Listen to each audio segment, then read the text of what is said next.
చంద్రబాబు నాయుడు గారు ప్రభుత్వ ఉద్యోగులతో మందలిస్తారు, అది పేపర్ల కోసం టీవీల కోసం ఆయన కొంత హడావిడి చేస్తారు తప్పించి దుర్భాషలాడరు.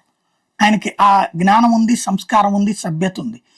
కానీ ఆయన పేరుతో ఆయన దీంట్లో పనిచేసేటటువంటి ఒక అధికారి దుర్మార్గంగా ప్రవర్తిస్తున్నారని వాళ్ళ అనుకూల పత్రిక రాయడం సంచలనం సృష్టిస్తోంది. ముఖ్యమంత్రి కార్యదర్శి మిశ్రా వ్యవహార శైలి అంటూ కార్తికేయ మిశ్రాట ఇతర రాష్ట్రానికి చెందినటువంటి ఈ అధికారి, అంటే మిశ్రా అంటే మేబీ బీహారీ అయి ఉంటారు.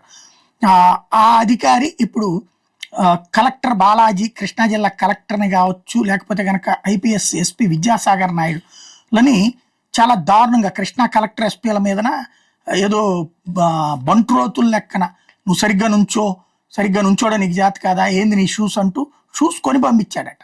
అది అహంకారం కిందకే వస్తుంది ఖచ్చితంగా. ఏ షూస్ వాడాలో అది ఏమన్నా సీఎం రాసిస్తుందా ఏంటి? షూస్లో లేస్ ఎట్టు ఉండాలా, లేకపోతే దాని మీద రంగు ఎట్టు ఉండాలా, ఇట్లాంటిది ప్రోటోకాల్ ఏదన్నా ఉంటే కనుక అది క్లియర్గా చెప్పుకోవాలి. ఎస్పీను కలెక్టర్ని కూడా తీవ్రంగా దుర్భాషలాడారు, అది కూడా మిగతా అందరు ఉద్యోగులు ఎదుట అన్నటువంటి విషయాన్ని రాసుకొచ్చింది. మరి చంద్రబాబు గారు ఈ విషయంలో ఏం మాట్లాడతారు, ఏం చర్య తీసుకుంటారో చూడాలి.